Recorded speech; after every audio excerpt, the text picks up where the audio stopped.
এবারের এনসিএল এ দ্বিতীয় 100, এনসিএল এর দ্বিতীয়তম 100 আনামুল হক বিজয়ের।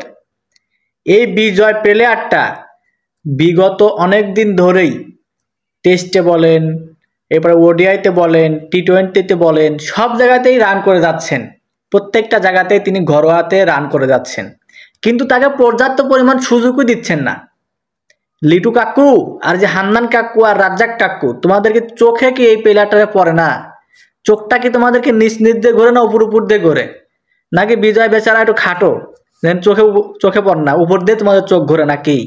হ্যাঁ, প্লেয়ারটা এই যে এনসিএল এ আজকেও 67 বলে 101 রানের অপরাজিত একটা ইনিংস খেললো, যেখানে 5টা 6 এবং 10টা 4-এর মার ছিল, অপরাজিত।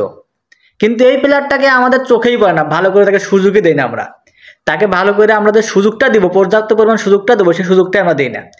যে সুযোগগুলো লিটন পাচ্ছে, সৌম্য পাচ্ছে, লিটন মানে প্রত্যেকটা ম্যাচের পর ম্যাচ, যেখানে ওডিআই হোক, টেস্টে হোক, টি20 হোক, সব জায়গায় তিনি ম্যাচ খেলতে নামলে ডাক মারতেছেন, ক্রিজে নামলে ব্যাটাতে নামলে তিনি ডাক মারতেছেন। কিন্তু তাকে আমরা সুযোগ দিনের পর দিন কিয়ামত পর্যন্ত সুযোগ দিয়ে যাচ্ছি। তার প্রতিভা আছে, তার মোনালিসার মতো তার ব্যাটে সুন্দর যদি ভরপুর আছে, সব কিছু আছে, তাকে আমরা সুযোগ দিচ্ছি। কিন্তু আমাদের ঘরোয়াতে যে এই প্লেয়ারটা অনেকদিন ধরে রান করতেছে, এই বিজয়, তাকে আমরা সুযোগই দিই না। যা আবার সুযোগ দেই, 1 ম্যাচ 2 ম্যাচ খেলায় আবার বাদ করে দিই, সুন্দর করে কোনো প্রকার কোনো অজুহাত ছাড়াই, কোনো প্রকার কোনো ছাড়াই আমরা তাকে বাইর করে দিই টিম থেকে।